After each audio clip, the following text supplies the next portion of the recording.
Wholesaling on the MLS sucks.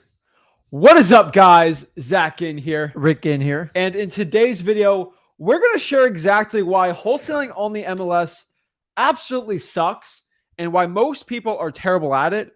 And really what we're going to do today is have a debate on if you should wholesale properties on market or you should just do off-market wholesaling, right? And from the beginning of this conversation, we might seem a little biased, right? But I want you guys to hear me out. I want you guys to understand where we're coming from so you can exclusively know if you should do off-market or on-market or off-market wholesaling real estate. And at the end of the video, I will show you how to wholesale MLS properties if you don't want to suck at it. Also, we'll show you the best of both worlds. Obviously, I think one's a little better than the other, but ultimately it's up to you. But before I get into it, do us a big favor. Make sure you guys hit that like button, subscribe, and let's talk about it. Right? So guys, hit the like button, subscribe, and comment below your questions. But I'm not a big fan of wholesaling MLS properties. I mean, what do you think? I thought MLS, what's MLS stand for? Multiple listing service? And who facilitates it? Agents. NAR. Right? Brokers, Yeah. NAR, brokers, agents. Listen, I've got an opinion on it, but I'm going to save it for a little while. Let's talk about it. But, guys, before we get into it, you already know we got to hype you up. We got to get you ready. We're going to have some angry realtors in here. I know. Hey, I'm going to get a realtor mad today. You might get a realtor / wholesaler mad. We might get some people mad today. And I'm here to hear what your opinions are. We're here to debate the audience if you have questions on it.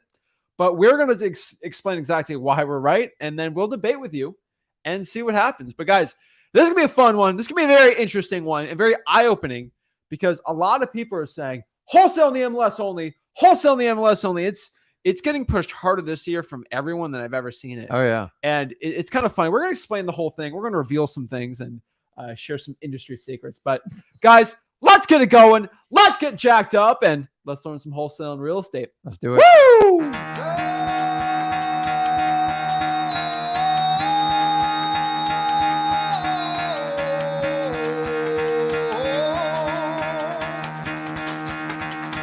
Get the fuck out of bed, bitch. Go.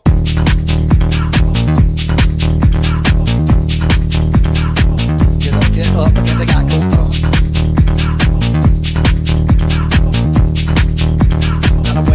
Time to wake up, bitch. Get up. Get up. Get up.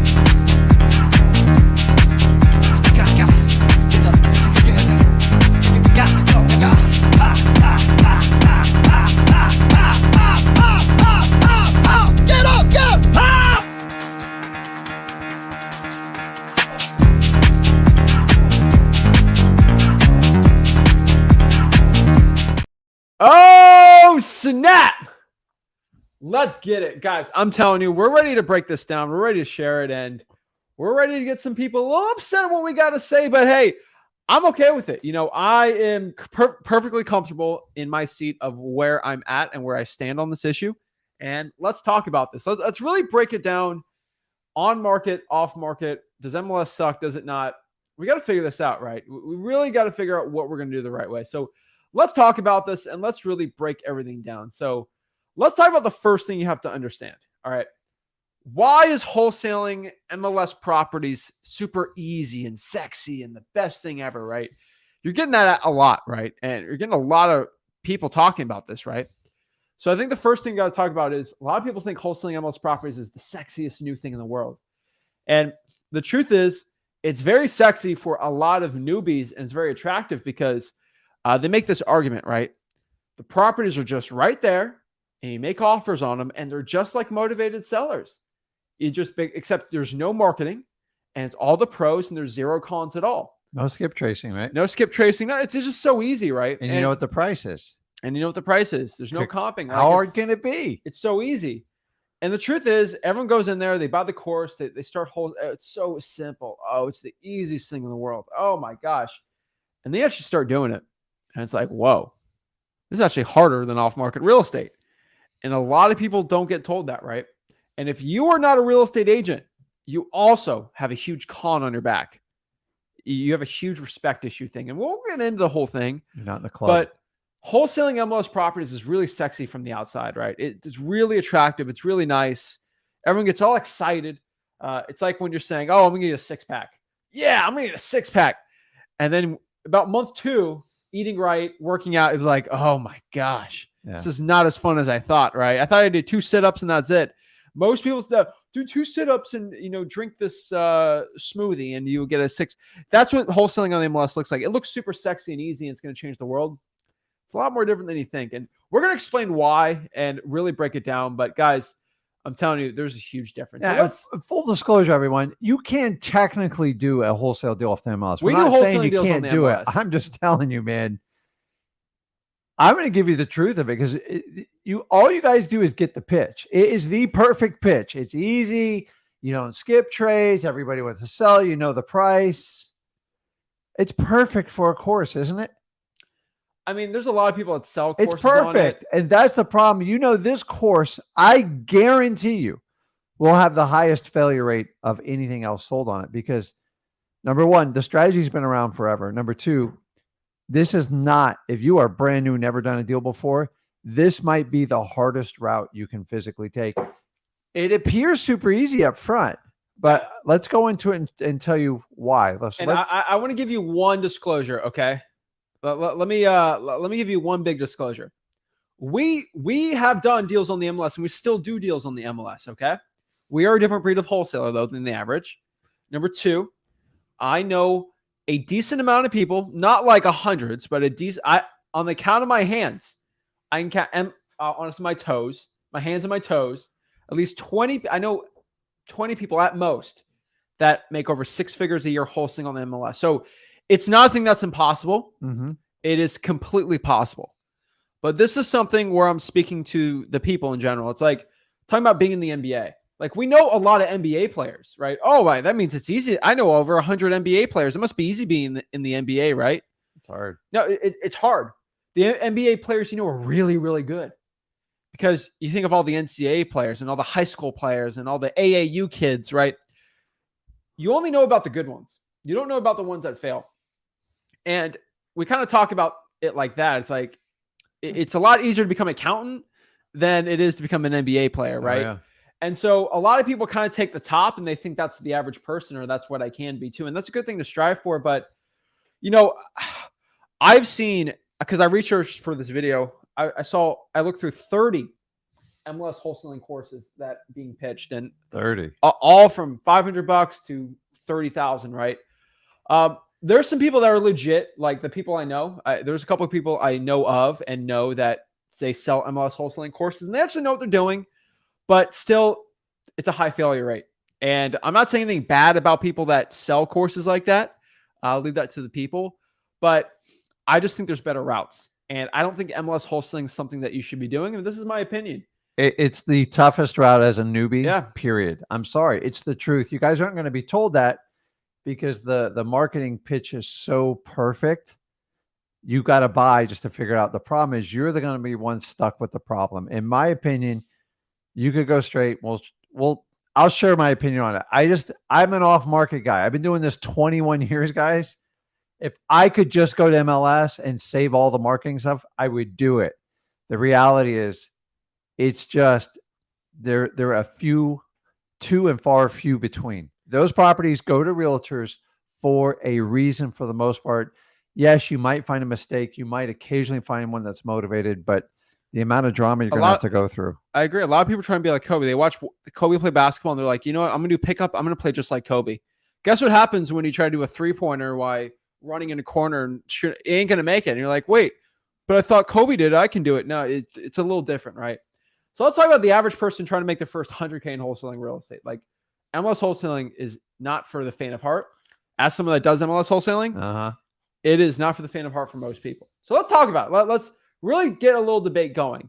And if anyone in the comments, I would love for somebody in the comments who has a different opinion from me to DM me right now. I have my phone on me. 100K in HUDs in 2022 of MLS wholesaling deals. Just show it to me and I will accept you on a debate stage to debate you right now on this. Now, if you're saying MLS wholesaling is the best and you haven't made 100K this year in wholesaling MLS properties in the past 12 months, That's it. And it has to qualify as a wholesale deal. Don't give me your fix and flips. And like, if you can throw $100K on one of them. It's a wholesale deal. Wholesale. You assigned it. And I'm saying this in the nicest way. The only two people that will ever counter our opinion on this video today. Number one, the only person that will counter is someone who's making 100K wholesaling MLS properties. Got it. Or somebody selling a course. Probably making $1 million on it. I mean, it's somebody selling a course on wholesaling MLS properties. That's it. That is going to be the only two people that are not going to agree with me. And I never allow someone who sells courses on. So if you're somebody that does 100K in wholesaling MLS properties, I'd love to talk about it. And if you are not in any of those camps, then there's no point in debating. I'm just being honest. Yeah, because I'm on the off market side, and I made over 100K this month in wholesaling off market properties. So I'll be on team off market. Let's see if someone team on market can talk to me. You can't sell a course, and you have to make at least 100K. Just send the DMs. You're gonna wipe most of them out there. On the course part. That's the point. So let's talk about it. Let's break down what we think are the pros and cons of on market. Then we'll go to the pros and cons. So guys, think about this. When somebody puts a property on the market in MLS, they've met with a realtor. They've talked about the highest possible price because that's how realtors get listings. And then they went through there for taking the picture, get the house ready. Maybe they staged it. Maybe like you really expect a majority of people just go, okay, I give up. I can't sell it right now. It's just, you have to go through so much. So understand the mentality when someone puts a property on MLS, they went out and sought a realtor or a broker. So you have to understand, now you're going to try to convince that person to do the complete opposite. That's what you have to understand. So you always have to think like your sellers so you can understand why MLS. All the time, I tell people all the time, why don't you just put it on MLS? When they put it on MLS, I know I'm pretty much over. I know a certain percentage will fall through the cracks. Are you willing to make thousands and thousands of calls, tens and thousands of emails, and tons of contract? Because that's what all these, by the way, all my properties, every time we put them on the market, I probably get 12 of the exact same contracts. They all come from the same people. And I haven't given them the time of day in 20 years. So I get annoyed with this part of the business. Go out there and find motivated sellers on off-market properties. You'll have all the deals you want. Like, you'd rather work that. But MLS, that's crazy, man. So let's talk about this before we get into the pros and cons, because you remind me of one thing. All right, let me share this. This is a very interesting statistic, but it's a true one. It's honestly even more than this. I want you guys to just remember this for a second. 95% of all houses, all home sales will never be deals. 95%. And what do I mean by this? Let me explain this for a second for you guys thinking like, wait, what do you mean by that? That's right. 95% of people selling a property want the most for it.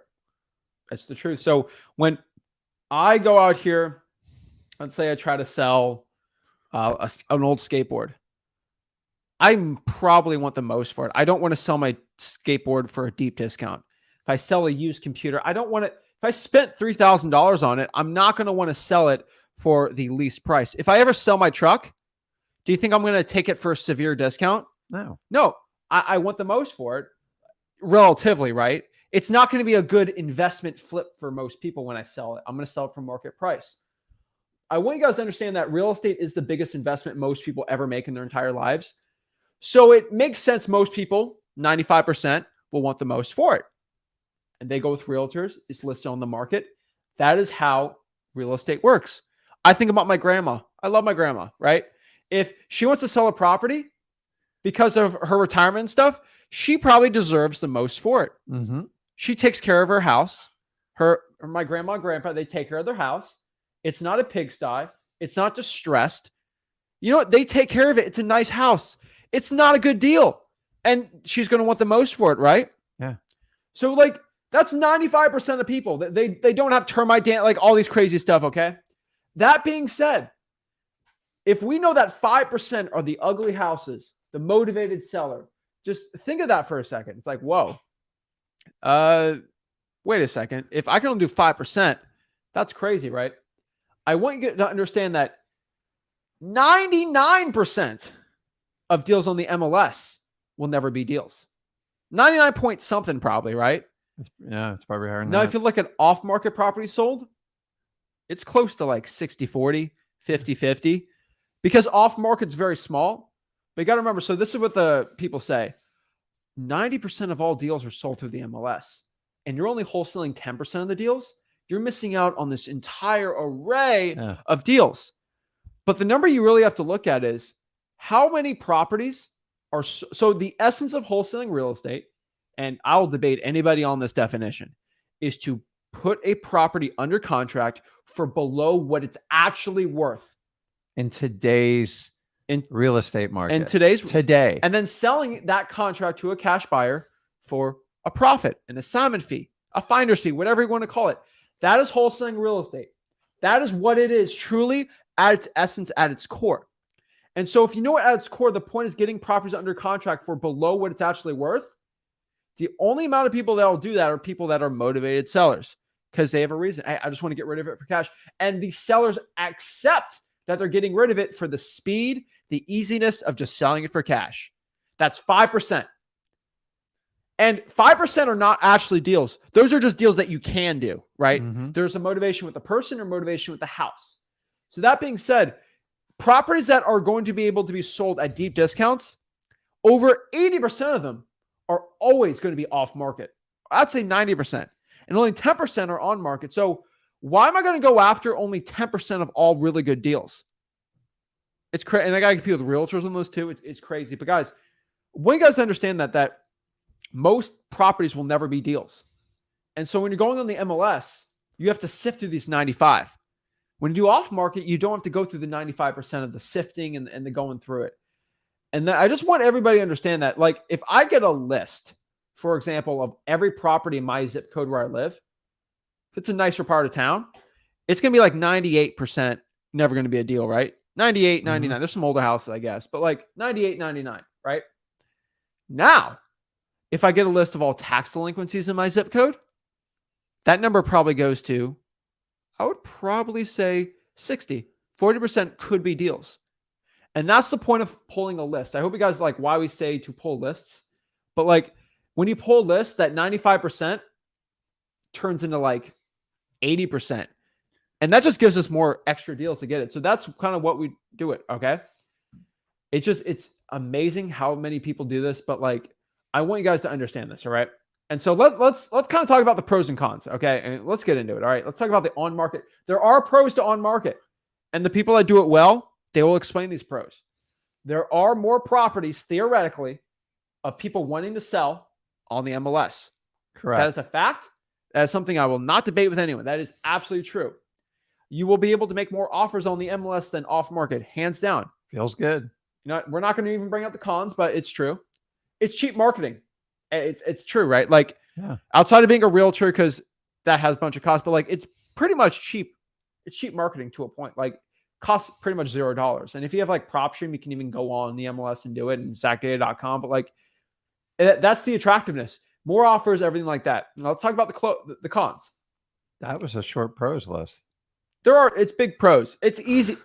The problem is I would say it's easier, but it's not easier. It sounds easier on paper, but execution, it's actually more difficult. MLS is designed for realtors, just so you guys know. It was never designed for wholesalers. It's designed for the 95% to get it for the best price possible. Because the best price today. Most people buy a house. They want the best deal today. Go find me something today. Us wholesalers, we need discounted property. So most people on MLS, they'll buy a property today and sell it in 5 years, and they go, I made $100,000. You didn't make $100,000. Like it doesn't work that way. Exactly. So the idea is we're going to try to take the theory of an MLS, get someone to accept not market price today, a discounted rate, so you can go ahead and wholesale it. So yeah, exactly. So I'm just trying to find the comments. I haven't found one person say they made 100K yet. I'm just telling everyone. And listen, you can get a deal or two. Don't get me wrong, but you are not. But that effort on our market, consistently it's going to burn. I guarantee it'll burn you out. So let's talk about it. We got to get into it because we can go forever on this one. Yeah. But let's see. All right, let's go. All right, cons list. Number one, the closing rate is terrible, and it is one of the worst closing rates ever. When you give an offer, I wouldn't even give a percentage because I think if it was double digit, I'd be shocked. Most people have to give 100 offers before they even get one people even think about it. Number two, there's a huge EMD issue no one ever talks about. When you deal with off market, you control the deal. My title company, you deal with my rules, everything like this. Mm-hmm. I determine the EMD.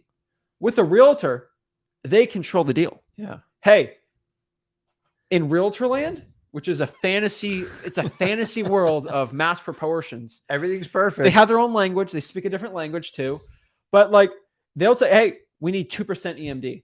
And they will not budge on that. Now, Sellers don't do that. Choose the minimum and they'll go as high as 5. Because that's what they're taught. Well, that's what their broker taught them. I'm just telling you guys, if you are broke or you're doing this with none of your own money, how are you going to get past this on MLS? And listen, by the way, they are not going to buy your fake POF from your hard money lender. They've seen enough of them. They know exactly what it looks like. So Yeah.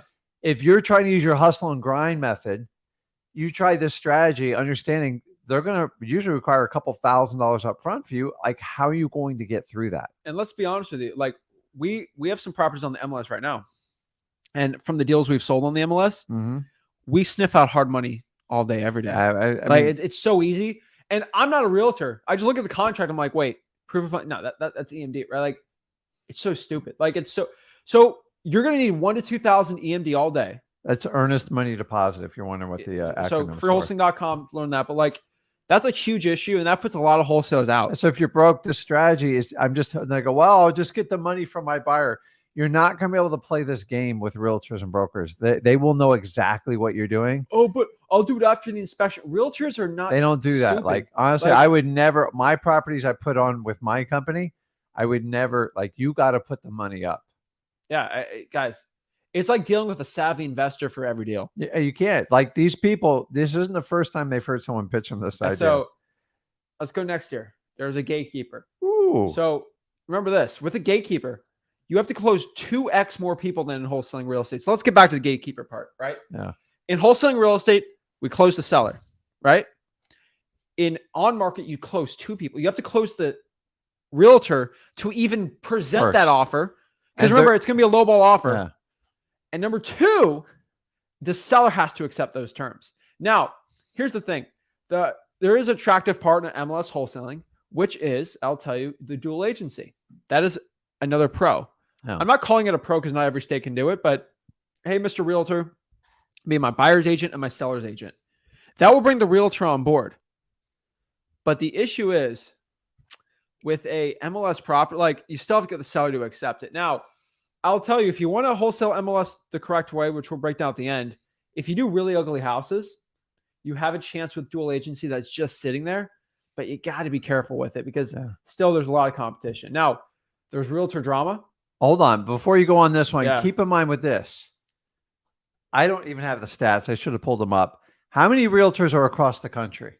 It's an insane amount. Everyone's a licensed realtor. The average transaction a realtor does is like less than 2 a year. It's like 1.5. Yeah. Okay.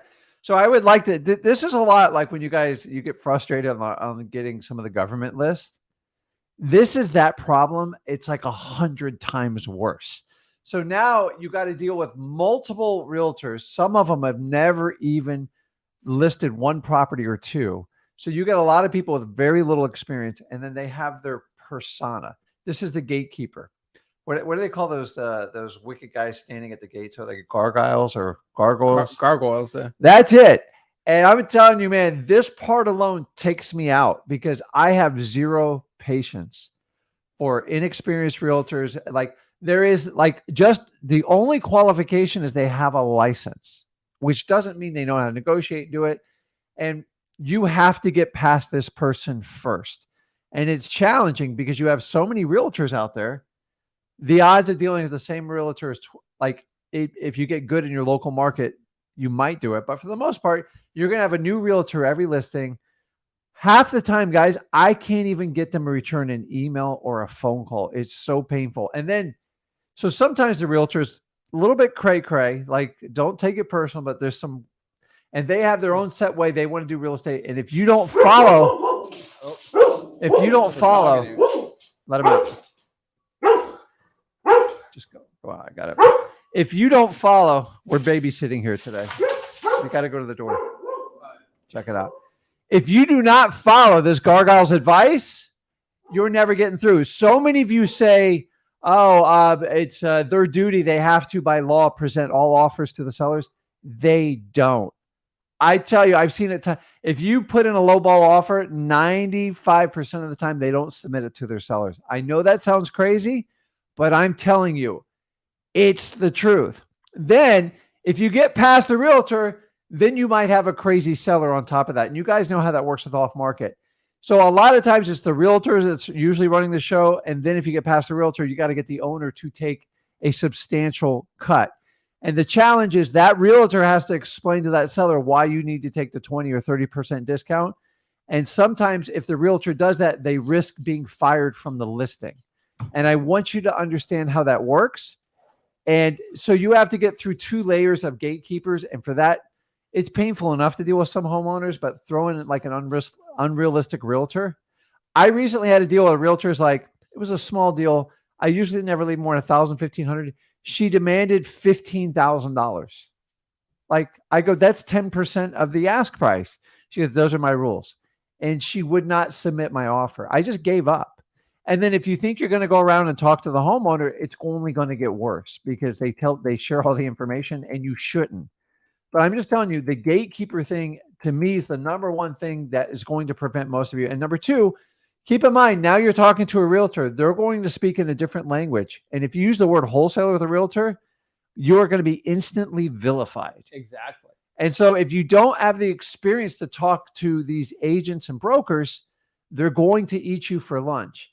And that's the challenge with it. If I'm brand new and I go into this arena, you have to understand EMD, you have to understand inspections, appraisals. They're going to throw every word out at you. And for that most part, I'm just telling you guys, it's really tough. In my business, I do occasional MLS deals. They fall in my lap. But by the end of this, I'll teach you a way to like really do it. Exactly. So your guy at the dock dropped his yellowfin tuna off. Okay. So, all right. So let's go to the next part here. Drama. Okay. Realtors bring a lot of drama. And we kind of got to get through this list. So we're trying to get through this. Bell? What? Is that who rang the bell? Yeah. The Okay. guy with the tuna. It's like 4 pounds of tuna. All right. We had a little bit of fishing today. A little fishing last night. I gotta go fishing. Yeah. So let's talk about the next part here. No control. You have no control of the deal. And I want you guys to understand that's the biggest part with the wholesaling MLS properties that suck is you have no control of the deal. And if you can't control the title company, right? So this is the big part. We have a title company issue where most sellers, they don't deal with their title company on MLS properties. Oh, but if you tell them we'll pay for title and do all this stuff, it's fine. But a lot of realtors will not. Like we have some of the top realtors in our own county. They are exclusive to their own title company because you know why? They own the title company or their partners or their broker. And they'll only deal with their title company.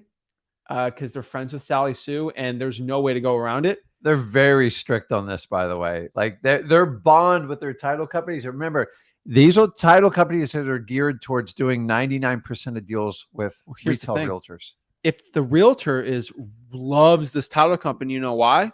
Because it's a boutique realtor title company. They take care of me. They take care of the realtor. Yeah. Guess who they don't like?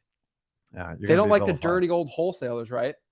Because there's investment title companies and there's wholesaling title companies. So the minute you say, hey, listen, I have to use my title company, that's what we teach you, you're going to upset the realtor and you're not going to get the deal just over that one little fact. And then their friends are going to be like, wait, you sold that house not using mine. And then they don't like it. Number 2, you get no respect from realtors. And I will tell you this straight up. Unless you're here to make a realtor money, they will not respect you. I would love for you guys to have conversation. If you are not a realtor and you talk to someone that's a realtor, you are not in their club, they will not respect you in the conversation or in person. You want to do a little thought experiment. Talk to somebody that is in a part of an exclusive club that they think is, and if you're not part of it, they respect you a lot less. Yeah. So if I try to talk about nutrition to a vegan and I'm not a vegan, they will not respect you in this conversation. That might be nice. I made this analogy once, and I'll let everybody know. I made this analogy once that why do realtors want you to be realtors? Because they're realtors. So I say, if you talk to a vegan, they're going to convince you to be a vegan, and that's how it works. CrossFit, they won't be eating CrossFit. Yeah. I had 4. That's the only way you can do it. You know what proved my point? I had 4 angry comments. yeah, but the truth is veganism is right. And this guy went on a 4-paragraph rant, and then 3 other people want to rant about veganism's the best. I'm like, you just proved my point, right? That like everyone, if you're a vegan, you try to convince everyone to be a vegan. If you're in this little thing, you convince everybody to go in this like club. I don't know. There's some sort of phenomenon. I'm just going to throw this out there. This is not going to be popular, but there's some sort of phenomenon like people like want to recruit everyone to get their real estate license, and they act like it's this magical key. It's going to open up all these stores. I'm here to tell you, man, I never got into wholesaling to get my real estate license. I get it. If you're a real estate agent and you convert and you already had it, okay, so be it. Like that's probably worth it and keep it. But these people that are trying to convert you, like think about it. I don't have I don't have my Series 7 license because I don't flip stocks. I buy them, but I don't like, are you going to go get a license? If you got a license in everything in your life because they'll be accepted, like you are going to get exhausted and you're going to go broke trying to stay educated and pay all the fees.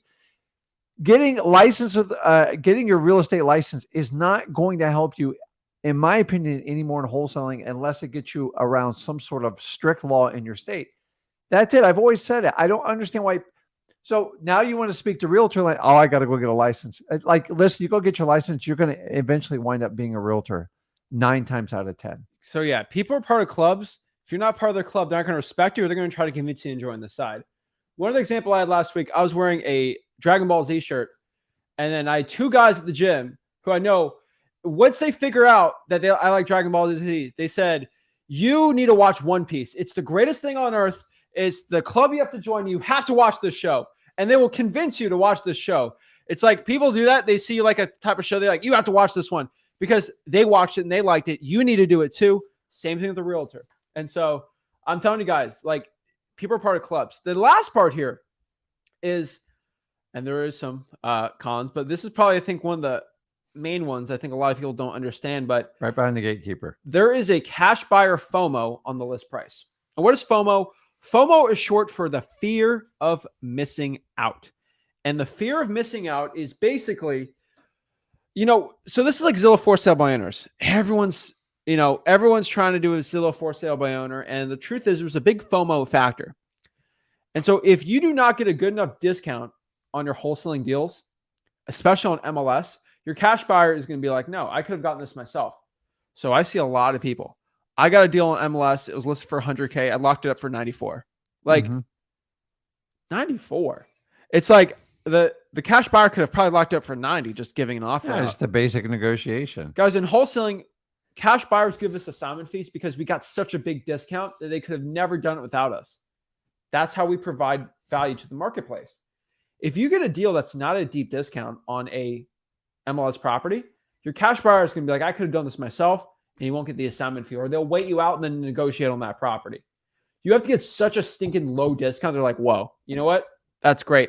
Yeah. Same thing with MLS.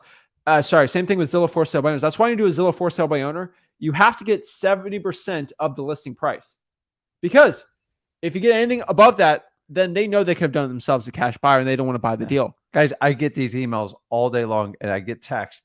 I'll get an address, a property's under contract. I look it up. The first thing that pops up, you know what's going to dominate the search results? NAR, National Association of Realtors. And you have the listing right there. $225,000. And someone's offering me for $221,000. I'm like, you got to be like, what the hell am I going to, what am I going to be able to do with that? And that's the challenge when we have deals like that. I don't know about you, but like if somebody offered it to you and you saw a slight discount off the MLS price, it's going to kill 99% of your cash buyers right then and there. Yeah. It's over. Like I would do the same thing. I just don't understand this. I will tell you, there was a small opportunity to really run with like MLS back in 2009. Like that was an anomaly. We are nowhere near that right now. Not even close. Yeah. I'm telling you guys, it's interesting the way you do it. But yeah, I'm telling you, for a lot of people, they think MLS wholesaling is the best. So if it's listed at 220, your cash buyer is going to want to see it at like 170, 175. And they go, okay, cool. Because I can only get it for this on the market. You got it for that. But if they see a slight difference or worse, the same price, they're not going to believe what you're doing. Exactly. So let's kind of talk about the pros of off-market wholesaling. Now, there's plenty of pros on there. I think I can talk about the pros all day, every day, right? But like, let's talk about it. So the first pro of off-market wholesaling, which I don't even know why I have to even bring this up, but you can do $100 EMD, you do $0 EMD, you control the deal. You do whatever EMD you want. There's no issue with it. Next, there's a great closing rate. When you give an offer to somebody on an off-market property, the closing rate is 50 to 60 times higher than an off-market deal. That's just a virtual offer over the phone versus a realtor because there's no gatekeepers, right? Yeah. It's insane. Next part, there is what we call the cash buyer mystery factor. That's what I'm calling it. Okay. There is a mystery with a cash buyer when you send them a deal. What I mean by this is you can make a profit on a bad deal in off-market wholesaling. Nobody ever talks about this, right? You could make profit on a bad wholesaling deal. And that is why it works really well. That's why I love it, right? Yeah. Because on a bad wholesaling deal, there's a mystery of the cash buyer. It's like, well, it's not the problem is once there's a listing price, the word is out that that deal is not selling if it's been listed for like 50 days at that price. It's not moving. And so no one's going to overpay for the deal. I've had cash buyers overpay for my deals. And they're like rental properties, so they're still making money off of it, right? Yeah. So it works really well. So I can tell you guys, there is a mystery factor when it comes to your cash buyers when selling off-market properties. It's like you could sell a bad deal. You cannot sell a bad deal on market. Now, once you publicly display how long it's been on the market, the price, and any type of reductions, like the expectations already set. No, there's nothing you can say to that cash buyer to exceed what it says on MLS. And honestly, it's probably one of the biggest complaints I see from people we work with. You know, I'm trying to do, all market properties, but I'm having problems because the price is out there publicly. You have to have a substantial discount off that price. And some of you go, well, it's already been so discounted by the realtor. No, that is for market price. So if the house needed $50,000 damage, it's still in the market at $220,000 and nobody buys it, it means the market says it's overpriced. So your reduction you're going to have a massive reduction to induce your cash buyers. Yeah, there's no way around it. I'm still looking for one person that can prove that. I haven't found one yet, but isn't that crazy? Hey, like we're still looking.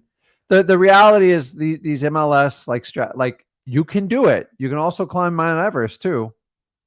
I'm not sure you're going to survive, but you can attempt it. I would never tie this strategy as a newbie. I think it's a reckless teaching. And guys, me and Zach are the only ones that come out here and publicly just tell you the truth. There has never been a voice in the wholesaling community that counteracts these ridiculous claims that gurus make. Once again, you can do MLS. Can you make a career out of it as a newbie? I've yet to see anyone that has done it from day one to start. If you're established and then there are some people that have, I do know some people that have. It's a very niched out market and they know their market. As a newbie, it's very tough to do. Let's talk about this.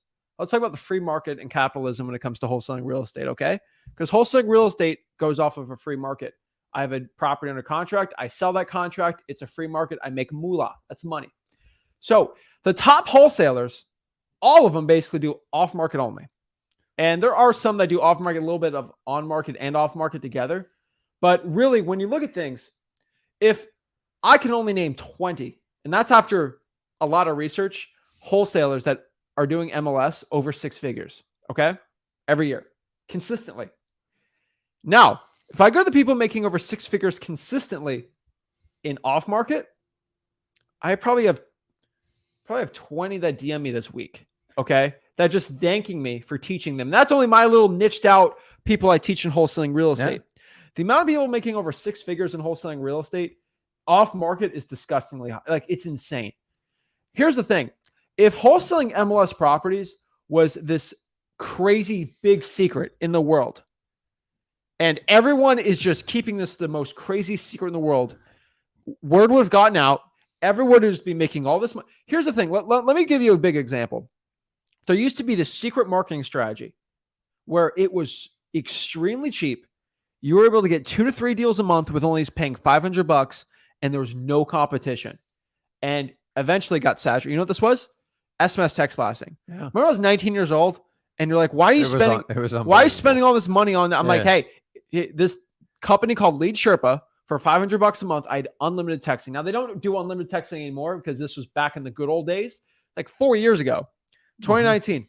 I was able to send 4,000 or 5,000 texts a day for $500 a month. It was the most amazing. And guess what? Word came out that I started doing really well with it. Everyone started doing well with it. And guess what happened? It got saturated, but word went out. And then everyone started doing it, right? Yeah. The MLS has been a thing for before you were born, before I was born, probably. And so, like, people have been wholesaling for hundreds of years. I have a book here. What was that? How Real Estate Fortunes Made David Bach from the 70s. MLS was the thing there. He never talked about wholesaling on the MLS. He was off-market property guy too. And that was in the 70s. He was wholesaling in the 50s and 40s. So I want you guys to understand this, that like, this isn't this secret that like, that is so exclusive, because the word would have gotten out. SMS text blasting, it was good for about a year. Word went out, went crazy, right? Yeah. And so I want you guys to understand that like, people have been wholesaling on the MLS for a long time. It's not a secret. And if it was a super big secret, for every person doing well off market, there'd be an extra person doing well on market too. But it's not like that. There's so much more people doing well off market than on market. I agree. And so the way I look at it, it's like, hey, do you want the best chance of becoming successful, making your first 100K in wholesaling? Well, if 99% of them are doing it from off market, you should probably do that, right? And so it's like going out here and being like, how do I get good at basketball? Well, if 99% of NBA players worked hard and consistently trained, no, I don't like that. What's the person that kind of did nothing, but they were like a born athlete? I want to be that, but like, that's what people do. They're like, you know what? I know that most people have to work hard to be successful in life, but how can I get everything handed to me? Right? That's all some people do. Guys, if the free market has chosen that off market is better for most wholesalers, why are you going against the grain? That's the one thing I can tell you. The next part here is control. You control the deal. My title company. I control the walkthroughs. I didn't even mention the cash buyer walkthroughs on an on-market property. Oh yeah, like how are you going to walk cash buyers through your MLS? Well, you can with a partner. Yeah, but you typically got to, when they're occupied, you got to get through the homeowner, and then you got to explain this to the realtor. And after you do it once or twice, how many lies can you make up to do this? Like, it's just, I'm talking about traditional wholesaling, guys. So most people, for the most part, that do MLS consistently, is they buy properties, they close on them with cash, and they do rehab, rental, whatever, and then they cash out at the end. And that's not the strategy we're talking about. And I'm telling, like, it's guys, the MLS wholesaling is very attractive, and this is different than trying to do like expired listings. That's a lot different. That's different. It's different. I'm talking about on market still. Okay, let's talk about the next part. Less competition with off market. Okay, there's more wholesale. No one's wholesaling on the MLS, guys. I tell you, on market, I hate to say it, but there's a lot of wholesalers on the MLS. How do I know this? Well, we actually list ugly houses on the MLS that we flip, right? Mm-hmm. I have to tell you that we have to train every single person that lists any of our flips. It's so funny because every single time we list a property, it's so funny because we get 5 offers in the first hour. The first hour. First and hour. It's the exact same ones every time. It's the same 5 people. There's 5 people in my like smaller market. All come from coaching, by the way. All from coaching. And they are, so if I list it for 200 grand, the offer's 100 grand. They'll close it cash, and it has to be hard. And it's a hard money proof of funds. And then they try to dictate and do control, use their attorney, their realtor. Yeah. It's so funny. And then we wholesale, and then we listed a property on the market in West Palm Beach, which is a bigger market. And holy moly, the amount of wholesalers. Yeah. I had 15 offers for 50% of the listing price. And I was like, you would make probably 80K on an assignment if you did that. Like, they were just like so insultingly low. And I'm like, that's crazy. And so just the amount of MLS wholesalers out there, it's insane. Yeah, it's crazy. And so when I talk to a motivated seller on a good deal, maybe they're speaking with 3 or 4 wholesalers. Like, it's technically less competition when you really look at the and then if you get a really good list, like a probate, a lot less competition. On top of the wholesalers, you're also competing with actual cash buyers on the MLS. That's the big part too, because cash buyers don't want to be doing the marketing and stuff. You're dealing with the cash buyers. You're dealing with the on market. You're dealing with the first time home buyers, other realtors. It's insane. Yeah. And so it's a big problem. You have respect from your seller when you're doing off market properties. And that's a very different. I want you guys to understand this. When I talk to a cash buyer, you guys see me do the live calls. Hey, I'm a regular Joe just like you. I can connect with them. I can't connect with a realtor. I can't connect putting my makeup on, putting my power suit, and getting all fancy, driving in my BMW that I can't afford to the whatever you communicate to the listing realtor, they have to translate it how they feel it's fit, and then they'll tell your. Have you played telephone as a kid? It's insane, right? Play telephone. It's like telephone. It's like, so I can say, hey, because of the work it needs, I'm gonna have to buy this thing for 150. Yeah. Okay, I'll relate to that seller. Hey, Mr. Seller, this guy gave you an insulting low offer. He wants to buy for 150 so he can make a profit off guys, of you. This happens on every one of them. So the deal fell through. It's like, no, because the realtor was the gatekeeper and decided to skew the words to what they think they can make money off the deal. It's insane. Let's talk about the cons of off market. There are cons. There's less houses, right? Yep. There's technically more work. What do I mean by like marketing work? Like you guys have to hustle, right? There's marketing. You actually have to work. Like it's like anyone that tells you any type of real estate investing is no work, they're flat out lying to you, and they're probably going to sell you something, because I've been doing this. I'm going on 21 years. Like every day's work. Like it's just it. Now I enjoy what I do, but I'm here to tell you it is not effortless. It is not mailbox money as so many people say. So you actually have to put in the work. But the good news is the work you put in wholesaling always or eventually will pay off. Yeah. I cannot say the same for MLS. I've met so many people, like I've made 1,000 offers and I haven't even got a callback. I'm like, you're marketing to on-market properties. They want to get the most that the market will yield today.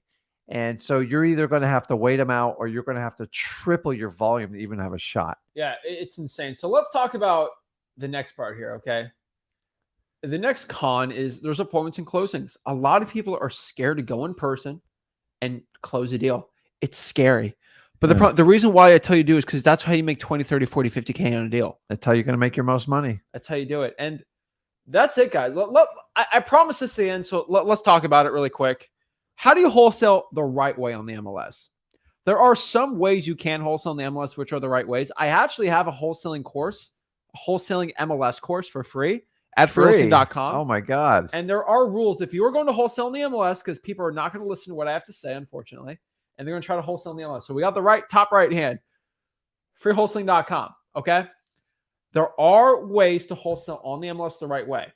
Now, that being said, I do agree completely that you can make money wholesaling on the MLS, but I think your time is best spent doing off market. You will eventually make more money doing off market than on market. But if you are going to heed my warnings and wholesale on the MLS, let me just give you some advice. What's the best way to wholesale on the MLS? You have to treat realtors like motivated sellers. That's the way you wholesale on the MLS if you're going to do it. And nobody ever talks about this, but as some of that wholesale on the MLS, I can tell you, okay? So let's talk about this thing, okay? You have to treat your realtors that are listing the properties like motivated sellers. And so what motivates realtors? Realtors only care about one thing. They care about money. And I don't blame them for it either. I mean, all the realtors I really don't blame it. Screaming, "Oh no, we care about the client." No, you don't care about the client. If I look at the majority of wholesalers, they care about majority of realtors. They care about money. At the end of the day, that's what they care about. Realtors will take an offer that is not best for the client, but guarantees that they get the listing. That guarantees that they get the deal sold, so they can get their commission before their listing expires, because the other person might go with another realtor. They will do that. It happens all the time. And if you're a realtor and you say I'm lying, it's not a lie. I know realtors that do this, so it's true that they'll do what's in their best pocketbook interest. Well, unfortunately, that's the reality. It comes first. I don't even blame them for it. Honestly, we're going to profit off it. So let me tell you how you profit off of it. Okay. Those are the realtors you want to talk to. So the way realtors and on-market properties works is if you're looking to sell your property, and I'm a realtor, well, trademark. I got my pin on today. Yeah. I'm going to sign something. Says Okay. you basically, I'm not going to get in the legal thing on it, but like you agree to let me exclusively list your property and I get a certain commission for the next 60 days, 90 days. Sometimes Six it's 30. months the average. 6 months is the average Yeah. though. Okay. And so here's the thing. All right. So 6 months. All right. So that means for 6 months, I have exclusive for the property. Guess what happens when I'm in month 5 and the property's because I tell the client, I'm going to sell it to you for this stupid price. Oh, well, of course, get you emotional because realtors care about money.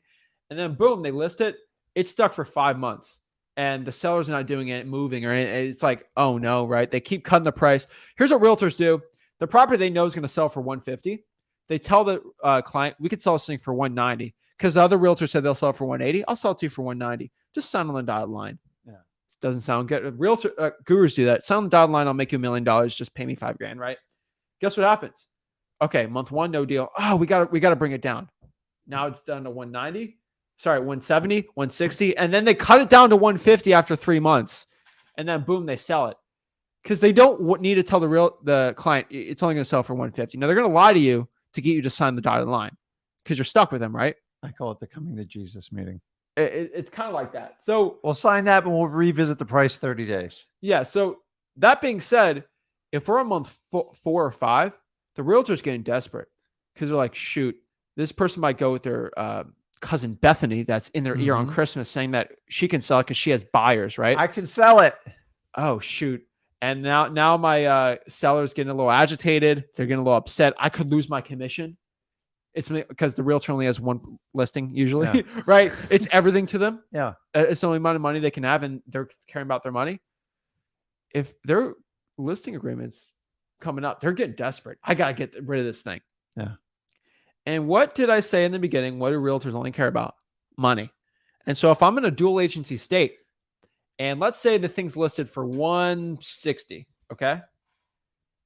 That 160 would be a 3% commission, $4,800. Mm-hmm. Now, if I offered 6%, so let's say I offer at 160, let's say I offered 112 for the property. That's really low. Let's say I offered 112. Okay. Oh, shoot. Okay. Let's say it's listed for 175, actually. All right. I offer, so that would be a $5,200 commission. Now, if I do, let's say 123, I offer them. But for dual agency, guess what? They make $7,400. So they actually make $2,000 more going by my really lowball offer. Mm-hmm. So the realtor's like, wait, so you're telling me I'm going to make double the commissions with this lowball offer and I can guarantee I get it sold? Perfect. They go to the seller. They say, Mr. Seller, you got to take this. This is a deal of a lifetime. Yeah. And they know it's not best for the seller, but they'll be like, because I want double the commissions. It might be best for the seller too. And I might move it. Yeah. And I gotta do it before this listing is over. Yeah. That's how you get the deals because the seller has to be motivated and then the realtor has to be motivated. And that's how you wholesale in the MLS. So what do I mean by this? This means that the property has to be listed for at least 60 days. It has to just be kind of stuck. Yeah. So if you guys took a course and it teaches you to like attack every property comes on the market, you're literally wasting your time. I'm sorry, dude. You are not going to be heard in the first 20. You're not going to be heard in the first 30 days. I want the most for it. Screw Unless you. you're going to pay the full market price. And if you do, you're not wholesaling. You're speculating and I can't help you. Like there's nothing I can do. Because the realtors have their ethics and their morals when it comes to making sure the seller gets the most of the money. Here's the thing. This is a very grotesque analogy, but it's true. A lot of people have their ethics and morals until they get really hungry. I'm telling you this straight up. People start doing crazy stuff when they get hungry and desperate, right? It's like any animal. Yeah. So, for example, a bear is not going to attack me. Like if I see a grizzly, they're not going to go attack me unless it's a mama bear, right? I'm not testing that. If that bear is really hungry, they're not going to care. They're going to go attack me. That being said, realtors have their principles when it comes to what's best for the client. But once their commission gets in trouble, guess what happens? They will upheaval what they think the thing's going to be worth just so they can make the money. Yeah. Because they're getting hungry for the deal, right? And so that's how you wholesale in the MLS.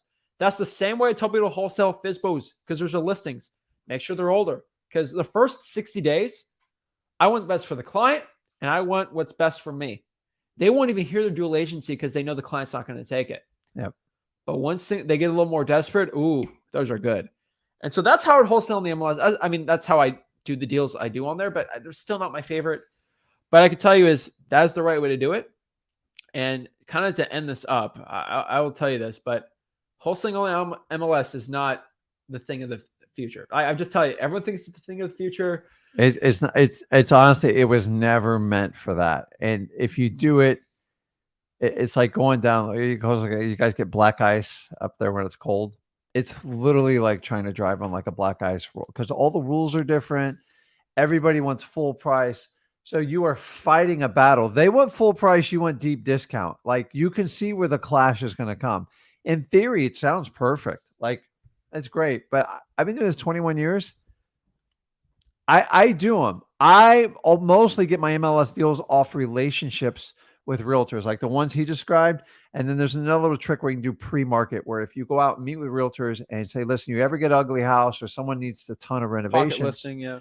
Bring it in. I call it kind of a pre-MLS.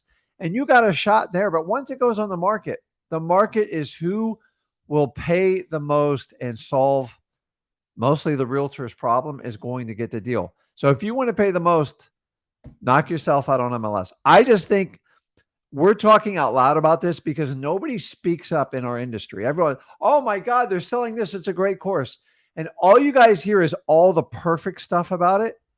And then you start doing it and you start getting data like, oh my God, what was I thinking when I did that? I'm not telling you can't do it. You need to know when you guys buy these courses, it is not going to solve your problem. It's actually going to create a whole new one for you. You know my opinions on these little niche courses. They are designed to sell courses. The reality is they're tiny little niches in real estate. And yeah, you can do it on MLS. I'm not even going to go on Novation, stuff like this. Guys, I've been doing this 20 plus years. Why? Because I stick to the basic core of wholesaling. And if you guys want to get shiny object syndrome, they're just going to keep selling you. Like when I'm gone, when Zach's gone, you're still going to come up with some other creative course and it's not going to stop. They're just running. I think they're running out of ideas to sell. And a lot of them are struggling in their regular wholesaling business. And this is kind of try to fill the gap. And so guys, ask questions whenever there's something presented to the wholesaling community. And me and Zach think there's not something right about it. We just speak up about it and say, hey, and there's like, all you guys do is get one side of the story. Ever since me and Zach been doing this, like now you can get the full education on like what's going on. You guys know when you go to your seminars, your little pep rallies, you can't ask any questions. It's all by design. You know that, right?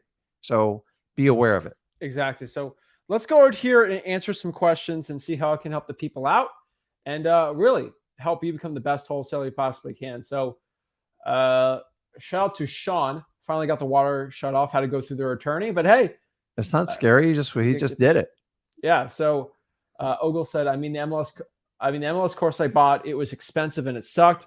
Didn't make a dime and added mailer and skip tracing fees. Oh, they added those. Jeez. I'm still in debt because of it. Guys, I'm telling you, it's not worth it. I would not buy a course on it, but hey, that's my opinion. So question for you and me, is it unethical to reach out to a seller when it's listed by an agent? Yes. I agree. Here's the problem is it's not unethical. They already have a relationship with the seller, and you going behind their back is going to prompt the conversation between the seller and the agent's going to run you under the bus. So you're not going to get the endorsement from the agent because you weren't tactful about it. And honestly, it's the quickest way to get squeezed out of a deal. But don't worry, you probably didn't have a shot. Now, if it's expired, whole different ballgame.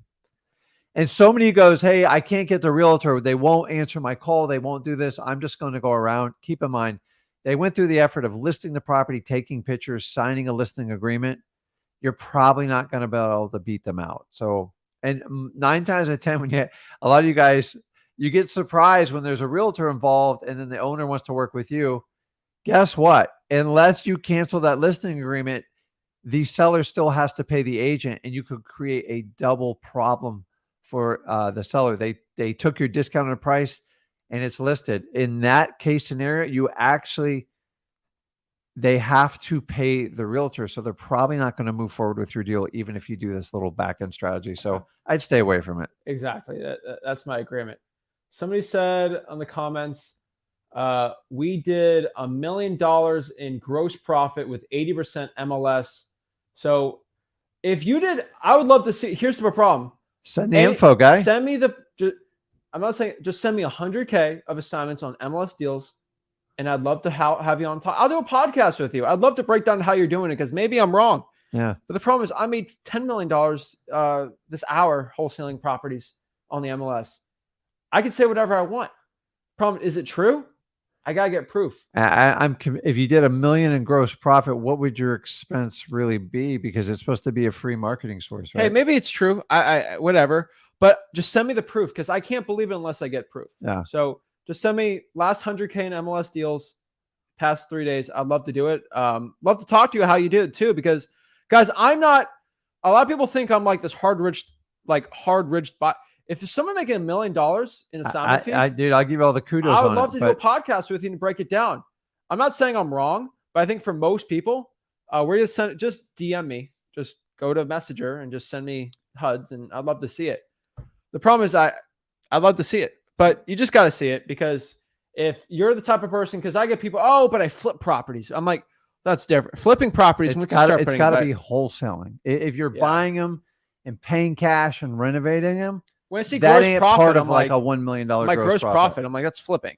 And so like, of course you can, I know gross profit means you're flipping. I know people making $1 million flipping properties on the MLS. That's not the strategy. Like, that's why I'm telling you, but guys, you got to understand when you're flipping properties, you're buying a $500,000 house. Yeah. You're getting 200K in loans, renovating it, putting it on the market, right? That's called fix and flip. That's not wholesaling. Sorry. Yeah. So just send it and I would love to see it. But yeah. So that's it. Yeah. Send it over. You said your net pre-tax profit was 550. I thought it was $1 million. Well, it got cut in half pretty quick. Yeah. Cut in half pretty quick. Listen, dude, just give us your name, your info. I'm not trying to like mock you. Honestly, we want to support you if it's there. Just send it over. But like, we just don't take people's word for stuff because that's the problem in the wholesaling coaching community. If you guys knew half the truth about like what goes on with these people, it's just most of them are selling they're selling a lot of courses over what they do in their actual business. Me and Zach don't sell courses. So I'm not saying this for me. Just send it over. I'd love to have you on the podcast and talk. But yeah, pretty cool. All right, so let's go to the other thing here. Let's see. The assignment fee is going to be the hard part. I don't think a lot of people talk about this. When you're wholesaling on the MLS, realtors will want you to take the assignment fee, the assignment clause out of the contract. Because guess who really controls the contract? The realtor. If they don't like it, you're done. They won't accept it. And most of them are trained. Like I tell you, most realtors, when you check the assignment box, they freak out. I was told that was bad.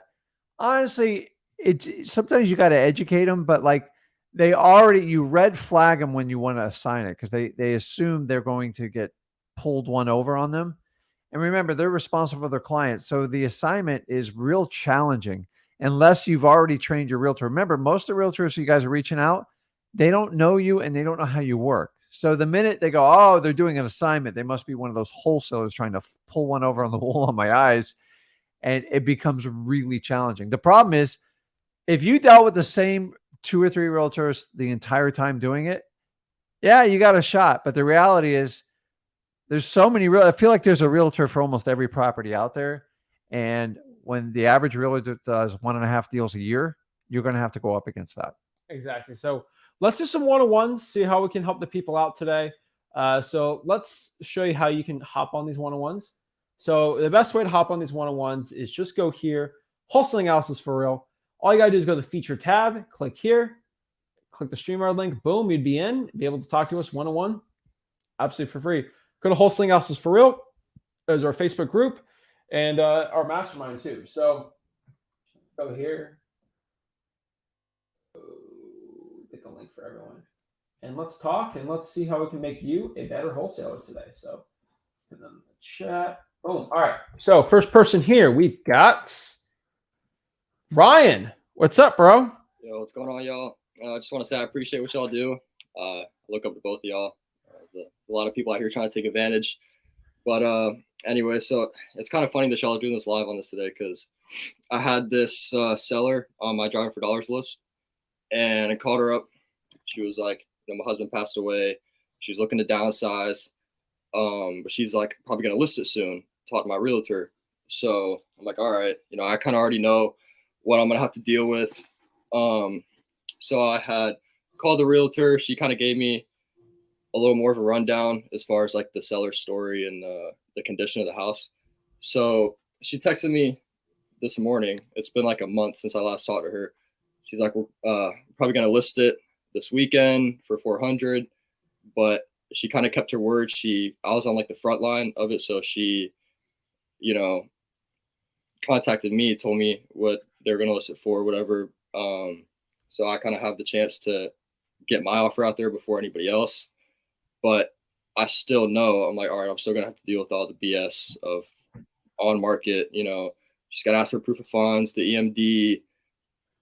But I mean, my guess is that regardless of what my offer is, because I threw my offer out there and she's going to present it to the seller tonight, but I feel like she's still going to list it because I'm sure the seller wants to see what other bids she's going to get. But I guess my question is like, what advice do y'all have as far as like attacking this from a wholesaler standpoint who clearly doesn't have the money to buy this house? Like, obviously I'm going to have to tell her if it gets to the point, I want to assign this. Dude, this is simple. We had a full video today on why you should not deal with gatekeepers. So my best advice for the future is don't deal with properties that deal with realtors.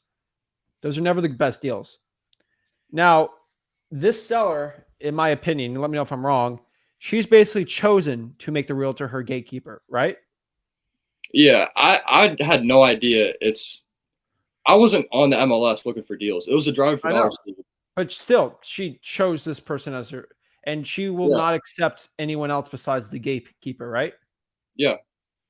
So guess what's going to happen with the realtor? So remember the conversation. What did I say realtors only care about? Well, they want to get their commission, obviously, but they don't want to piss off their client, their seller. No. Realtors only care about one thing. What was that? You watched the video? Yeah, I've been watching the live stream, but I said realtors only care about one thing: money. Right. So if you give an offer to the seller and the realtor presents it and the realtor is going to make no commission on that deal, what do you think the realtor is going to do? Well, I already offered her to work with me as far as dual agency. Dual agency? Yeah, she was kind of like, listed? It's not listed on the MLS. They're going to list it this weekend, but she kept her word. She was like, I'll keep you down. Is your listing agreement signed? I don't know, but I never really wanted to do business unethically. Like, I was like, because I was told by one of my cash buyers, like, oh, you should just call the seller, go around. But I was like, I don't want to piss anybody off. And yeah, you don't want to do that. Well, here's the thing. If she signed a listing agreement, she needs to get paid. And if the listing agreement's signed, it's theoretically an on-market deal. Correct. So you have to ask that question. Okay. So, I mean, the best way to go forward is present the offer, but you have a gatekeeper and it's going to get harder. The only way around this is, unfortunately, you're going to have to bring it to the realtor because you have a gatekeeper now. And we're wholesaling on the MLS, basically. Yeah, they have leverage. And I mean, it is what it is. We deal with this all the time. Yeah. So in this example where you did Driving for Dollars and she wants to put it on with the realtor, the only thing you can do is give your argument and say, listen, here's, we talked and you just got to find out in the truth of what the seller wants. And sometimes they go, listen, I want to sell this without like a ton of hassle and I'd like to move on. And honestly, I think the realtor might save me some aggravation in doing that, and go, oh, okay. So let me get this straight. You don't want people trampling through your house. You don't want like open-ended purchase contracts with huge inspections. And we didn't talk even about the appraisal period. What if I could give you an offer that did this, this, and this, and everything gets taken care of, and I compensate your realtor to review it? Is that something that we can talk about? That's it. And listen, you're not going to win every one of the arguments. It's like, honestly, once they list it, I'm going to be brutally honest with you. It's 95% of the time a closed door. It's just once it's closed, and then you leave the door open. If the realtor kind of asses out, maybe you can go on the back end. But that's it. Like, guys, once the realtor has locked it down, it's like having a bodyguard like surrounding you, like trying to go through a hostile crowd, and they're trying to pick the one person that's going to reach the farthest. It ain't going to be you. I think the listing agreement is already signed. I think that's your biggest problem. Well, who do I ask? You asked the realtor, you asked the seller. I mean, they both signed it. Okay. Should I call the seller up and ask if she signed a listing agreement with the realtor? Yeah.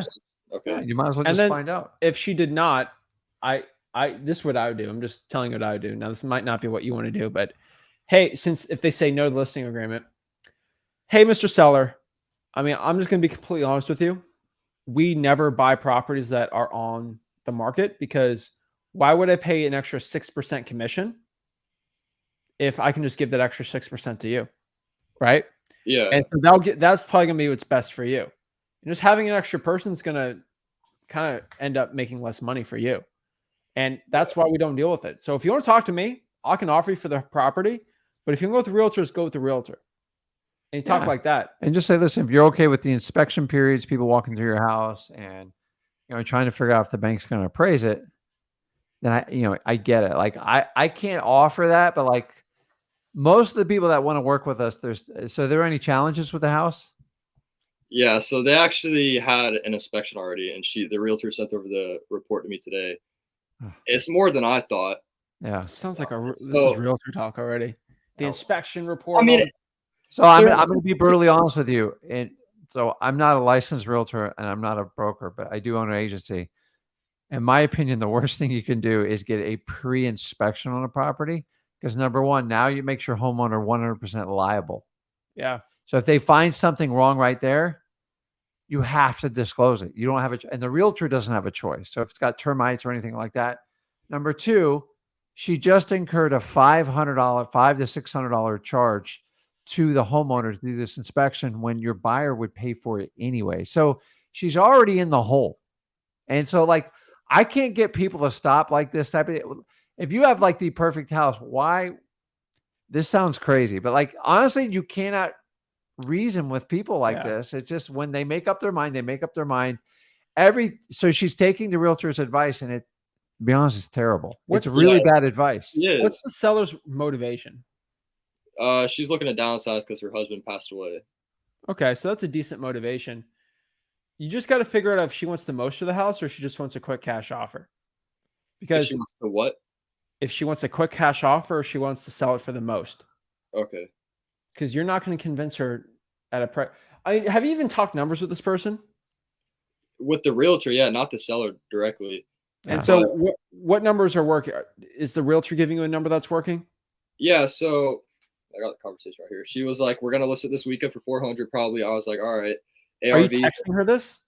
Yeah, well, I had a conversation with her on the phone like last month, and then she texted me this morning and was like, we're finally about to move forward. Okay. Because they're waiting for a little while, a couple weeks to hear back from the title company as far as like what the seller still owes on it. So she finally got back to me. She was like, we're going to list it this weekend for 400. I'm like, all right. ARVs in the high fours. So I threw it out. I was like, all right, I'm at 315. She's like, have you been to it? We did this and that, some landscaping. I was like, all right, whatever. But then she sent me the inspection report, and I got a better idea with pictures and all. And I was like, all right, this needs a whole lot of work. So she said, after I said 315, she said we need more, as she wanted to pay all cash to downsize. And if her fixing the pool would help you get closer to 325, 335, then she would fix the pool herself. I was like, Ryan, I've done over 1,000 wholesaling deals. Do you know how many deals I've closed over text? Small amount. 0. You're trying to be the first person to close a killer deal over text. Why are you giving an offer over text? Have you spoke to her on the phone?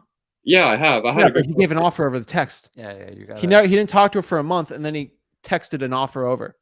Dude, that's like telephone times 4. Why do you think every single person that closes deals does it over text? Does it over the phone? Texting is not the way to close sellers or close realtors. You can make adjustments. It's a bad communication method. So like this, is it better to ask somebody out over the phone, in person, or over text? I don't want to get rejected, so I'm gonna send a text. But like, what's the worst one, Ryan? What's the worst one and what's the best one? Yeah, no, I definitely understand where you're coming from. It's more why are you asking somebody out over text? because she That's not texted romantic. me, because she asked me over text what it was. So it's like I'm sure. I guess. Okay, and yeah, they can text you, but you got to communicate back to them. Remember, you've got to try to invoke some sort of emotional response. Yeah. Really hard when you got a gatekeeper, unless you're talking texting to the owner. Because, yeah, I got to tell you, man, the way men and women read text are like night and day. Ask me how I know this. Like, I didn't even know you were yelling at it if you like capitalize. It's open to interpretation, and it's not going to help you out. You can't get tonality. You can't get any of this stuff. So, dude, I've told you a million times ever, you cannot close sellers on text. That is never the way to close a seller. I don't care if the seller initiated over text. We fired an acquisitions agent because they tried to close somebody over text because they thought it was easier and they wouldn't stop doing it. So we fired them. Yeah. You cannot close a seller over text, right? Yes. I just texting sellers are never going to be the option, and texting realtors. So that'll strike one off of you, man. It doesn't sound professional, and you were already up during an uphill battle with a realtor, and just doing a cold wait. That's not how you do it. Why do you think the gurus, when they close you, they do it over the phone? If they could text you that their course is emotional $10,000, then they will close. No, they have to do it over phone because they have to give it emotional. Mm-hmm. Yeah. So if the gurus do it over the phone, I mean, why are you going to be any different? Yeah. I do. Like, listen, just how many deals have you closed over text? Like one. One my entire that's career. The guy's 4,000. like, just 3,000. And it was like one of the freak ones. He's like, just take it. I don't want it. Like, it was like, but I still had to call the finalize. I didn't do everything over the phone, but like, I get it. Like dude, trust me, in the perfect world, I would love to do that. I would just stay somewhat in contact, whichever party you choose there, and just go find other deals. Cause your odds of, once they ink that listing agreement, like you are way on the outside now. I think you're putting too much effort into one deal. You got to be dealing with multiple. Yeah, I'm trying not to, because that kind of would lead me to my next question. Was the only other question I had, which was, when I pull the government list, the water shutoffs and the code violations, how far should I go back? 30 days. Okay. 30 days. You should be looking forward now. But there should be active, like all active code violations for the past 30 days. There should be active ones from the past 60 days on there too. Okay. How do you look forward on them? Like, you just ask for the ones that are about to be. No, so you just look. I mean, all active code violations and all properties that have the water shut off on it right now. When I say forward, it just means within the last 30 days. Yeah. If you go too far back in history, a lot of them have been closed out. They've been changed, and you're wasting your time because they've already probably been marketed by others. So the idea is you connect with someone and have a conversation with them, you got a shot. But I used to try to go back. I go, I'll just do a year's worth of probates. It'll save me a ton of money, like 0 deals. Like, you cannot go back in time on probates. It doesn't work. Yeah, because I just had pulled this water shut off that's for the past 6 months. I was like, should I even market to all these? No, 30 days. And if the water got shut off and turned back on, that means someone probably sold the property or something else happened. So active right now. Okay. So, all right. Timing's everything, man. Yeah. So I'll probably give the realtor a call here in a little bit and see if.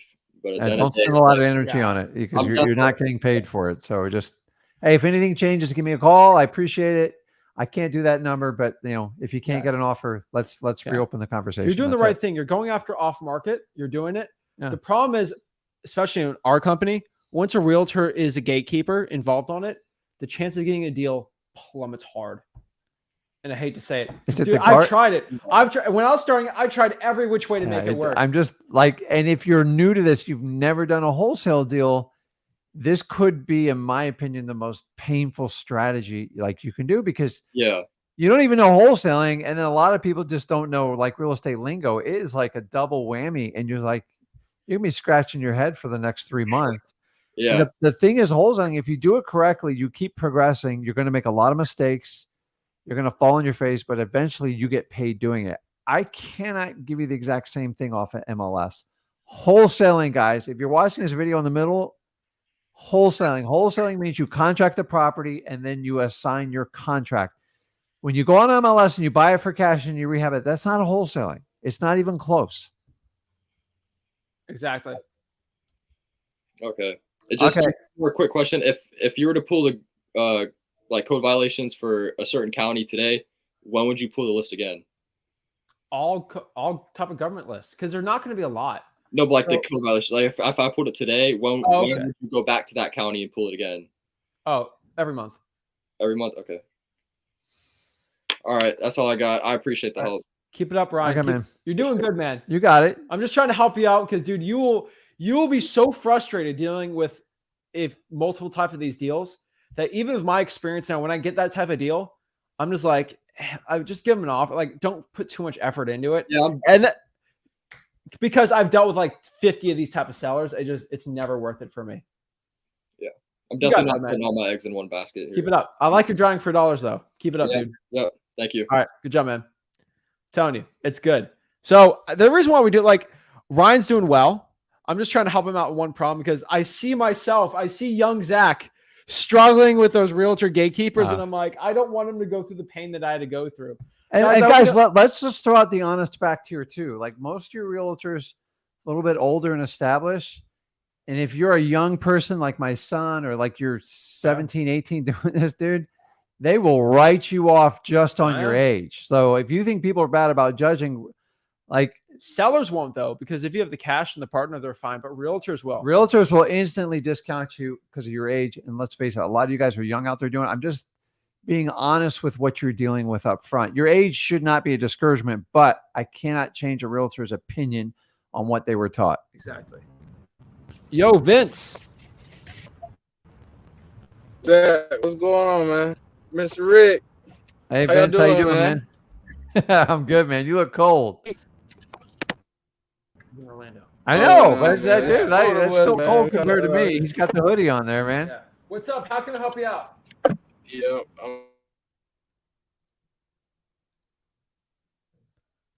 Vince, you're freezing up on us. He just froze. Yeah, he's doing his thing. All right.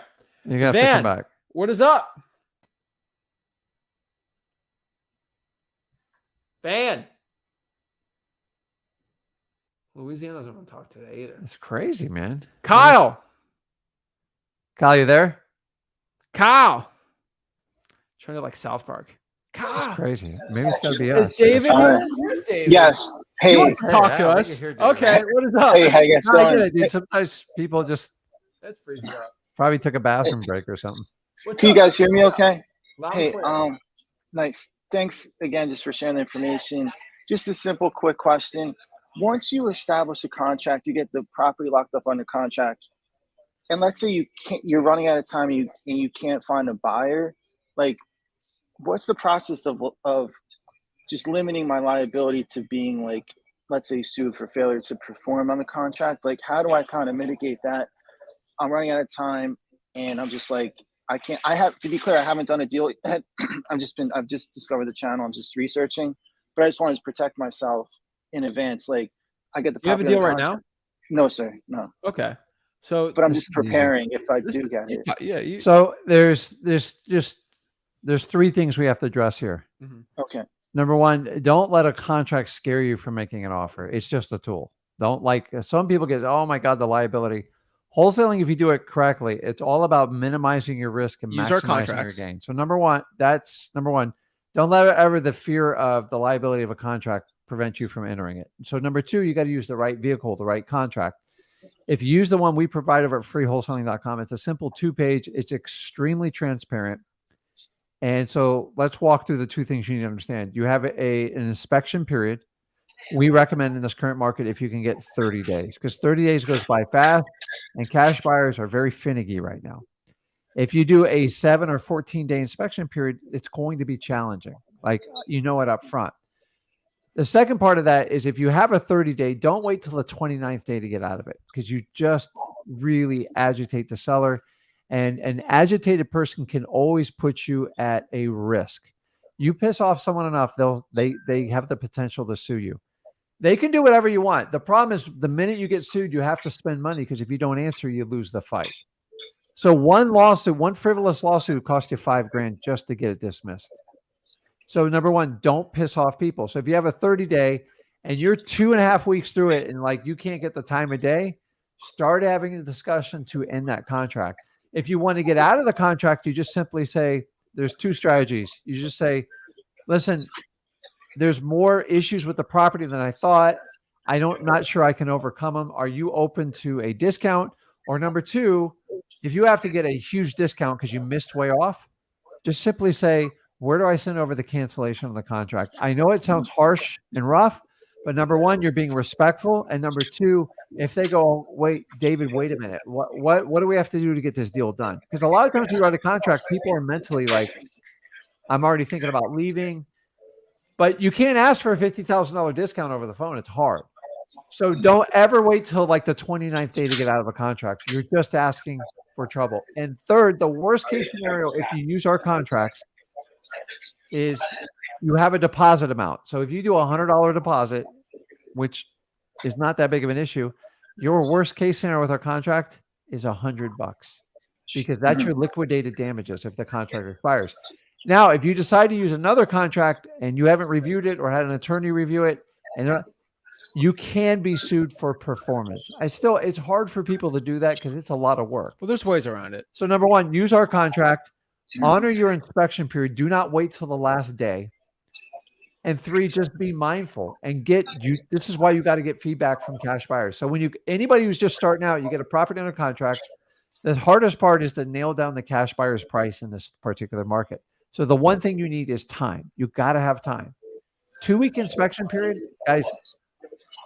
We're taking 15 to 17 days just to get them locked up with like regular cash buyers. So if you're going out and doing it new, I guarantee you're going to need every bit of those 30 days. So if you have a really motivated seller, ask for extra time, especially if it's vacant, 60 or 90 days. We get it all the time. You only get what you ask for. Stop looking at what traditional real estate is. So do not be swayed by using somebody else's fancy contract, because if you use a full like realtor and lawyer approved contract, you can and will most likely be sued for performance if you don't follow through on it. So don't get me wrong, David. I want you to follow through on our 2-page contract. The biggest thing you can do, if you have a 30-day inspection period, you're around like day 22, 23, you're going to have an honest conversation with the seller and either get out of it or try to renegotiate it. But the 29th day, it gets hairy. Like, did you call me today? Is it after 5 o'clock? And we get a lot of people like, well, I was too scared to communicate with them. And guys, also, just to be clear, it's like the whole contract, let's say it's like a 30-day. I have a wholesale contract for like 30 days, and my inspection period is like for the whole 30 days until the expiration date, more or less. Is that like the right? So that's two different things. So you can have a closing date. Yeah. And you can have an inspection period. If you can coincide them, then that's great. Most people want the inspection as long as possible, all the way up to the closing date, basically. No, 30, 45 days. Within that day, you should give the seller some leeway. Like if within 30, because sometimes you get pushback. David, you just got to relax here, man. Because remember, if you do the contract the wrong way, you're going to get screwed. But how do you not get sued? You have an inspection period, and that inspection period basically states, hey, within this time, I can get out of the deal whenever I want to legally. And so without disclosing a clear reason, just like I changed my mind. Pretty much. You can. But yes. Here's the other thing. I agree with what you said there, but you always say this, and then I'm just trying to get you to communicate it. You always go for the reduction before you get out of the deal. Now, unless it's crazy. I always do. So the one where I say, hey, where do I send the cancellation over? It's a strategy for a reduction. It's got to be insane. Because asking for $50,000 and $100,000 reductions is like, unless they go back and go, David, like, what's wrong? What's the issue? And then you're like, okay. But sometimes they go, okay. Now, I would get out of that contract if I have to do a major reduction. I would call them back and then I would do it. But like, I'm looking for like, what is their temperature on it? Because guys, like, nobody talks about this. A lot of times when we enter in the contracts, if it's on market, off market, whatever, when people sign it, they go, oh God. And then they start thinking about like their exit strategy.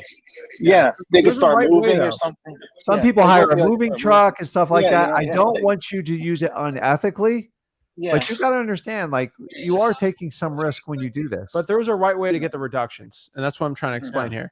If you go to a seller and you can't get, and it's not a good deal, and it's running over, what I'm gonna tell you to do, which we're trying to lead up to this, is basically say, hey, Mr. Seller, don't ask, can I get a reduction? Or can you go down, Mr. Seller? Unfortunately, the property needs this work. Give it a reason, and then say, because of this, I talked to my partner Rick, and we're gonna have to buy this thing for $130,000. I'm gonna send you over the new agreement right now. If you take control, you will get the chance of that reduction skyrockets up. When you say words like, can you do it? Or maybe, or I have to get out of it. No deal. Hey, because of this, we're going to be at this. You have to be very firm. And then that new contract, which is going to be the same one, it's going to re-agreement, or you make an addendum to extend the contract. It's going to have the lower price and then another 30-day inspection period, and you'll be good to go. Don't worry about it. You're fine. Trust me. Yeah, and always have a reason for doing a reduction. If you don't, it's like baseless. It's like, well, why did you just tell me that up front? So don't be scared of the contract. If you stick to the 2-pager, it will protect you. And then you get some experience under it, and then you can decide which way you want to go. So David, stop worrying about what can go wrong with it and start thinking about what can go right by writing contracts. You're going to have contracts fail. The sooner you do it, the sooner you get it out of your bloodstream. It's like that first cold call. Just rip it off. Boom. Yeah. Nice. Thanks, guys. I appreciate it. Thank you so much. Thanks, David. Have a good day. Thank you. Boom. Guys, that is how you actually go out here and start going into wholesaling real estate. You got to go to freewholesaling.com and learn how to wholesale real estate the right way. Guys, do not wholesale in the MLS compared to off market. It does work for some people, but make sure you try off market first. That's just our clear opinion. There's better torture devices. So guys, if you want to learn wholesaling real estate for free, go to freewholesaling.com. Tomorrow we have an awesome video from you going live at 1. Be a fun one. So make sure you don't miss it at 1 o'clock. And that'll be it. So guys, if we didn't reach out to the one-on-ones, make sure you hop on tomorrow with him. He'll have plenty of time tomorrow for everyone. And make sure you guys get your mics and your cameras set up and perfect. Test it out and you'll be good to go, guys. So this is Zach Ginn signing out. Rick Ginn signing out. See you guys tomorrow. Well, you'll see him tomorrow, but I'll see you guys tomorrow, man. Thanks, guys. Have a good one.